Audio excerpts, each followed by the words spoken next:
This is Chronicle on WCVB Channel 5. Lighthouses like you've never seen. Many of these images have never been captured before. You will see a gazillion stars.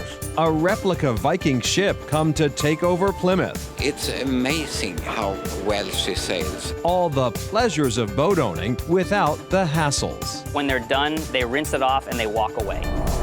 Tonight, we're on the water, mapping the sea floor, Most of the oceans have not been charted. rowing indoors, A rowing tank allows a coach to coach technique. putting a humpback whale back together.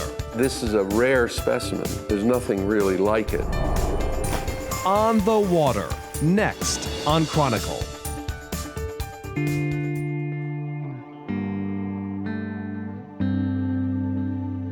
Photographer David Zapatka is busy changing out an exhibit of his photographs at a Rhode Island restaurant. Photographs that have changed him as well. I lit the lighthouse with a flashlight, and I looked at the back of the camera and I was like, wow, this is amazing. Lighthouses stir our emotions, lighting the way home, steering us clear of rocky shoals, and capturing our imagination as unwavering sentinels along the coast. But the essence of a lighthouse, functioning as it does largely at night, has never been captured in the way Zapatka is now doing.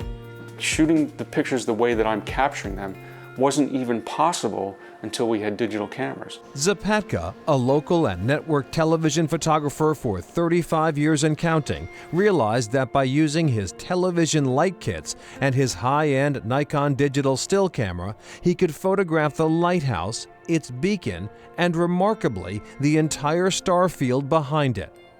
Annisquam Lighthouse was a revelation. It was one of the first pictures that I lit with my television light. And so it was sort of like this magical moment, and the Milky Way was made its appearance. I could light a scene that typically wouldn't have light, other than the light on top of the lighthouse, but then see the stars. That contrast is crazy, how much latitude there is, how bright one is, how dark the other is, and yet this camera could handle that. It was amazing. Are there favorite images in the ones you've shot so far?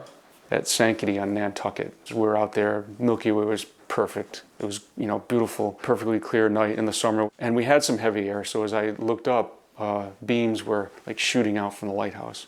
And it's another magical picture. Race Point Lighthouse in Provincetown is also a favorite, looking like it stands on grassy plains as much as on the edge of the water. The shots require just the right lighting touch, a precise exposure time, and are preferably taken on the new moon to maximize the brightness of the stars. If he cannot get the shot from land, Zapatka uses a custom-built 20-foot tripod to anchor the camera in the water nearby. All techniques he has refined along the way. In order to make that picture really right, you need to have the camera steady, rock solid, not moving at all, for the most part, about 20 seconds. Zapatka has shot more than 150 lighthouses around the country, most in his book, Stars and Lights, and he is now working with lighthouse owners and nonprofits to build a historical record of lighthouses at night.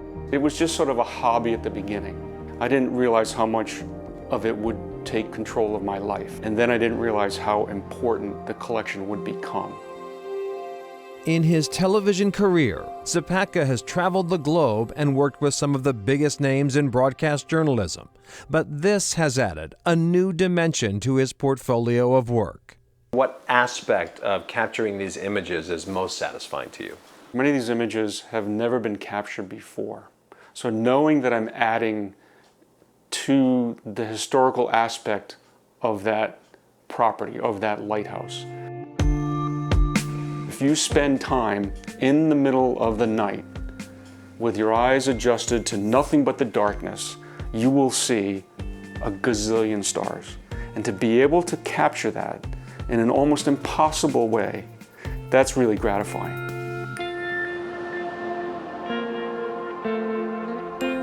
those images are amazing, but Zapata says that he's had his share of bumps and bruises along the way. Yeah, he has. Look, he's working at night. He's working in unfamiliar environments when the light is at its lowest, so he's absolutely taken a couple of tumbles, but he continues to do what he does. His most dangerous assignment may be coming up. He's trying to get Minot's Ledge Light, which is off Cohasset. It sits alone in the water and is surrounded by some treacherous rocks. The conditions have to be absolutely right, but he's hoping to get it. Oh, we hope he gets it too. Next, behold the Draken. Our mission is to inspire people to look beyond their horizons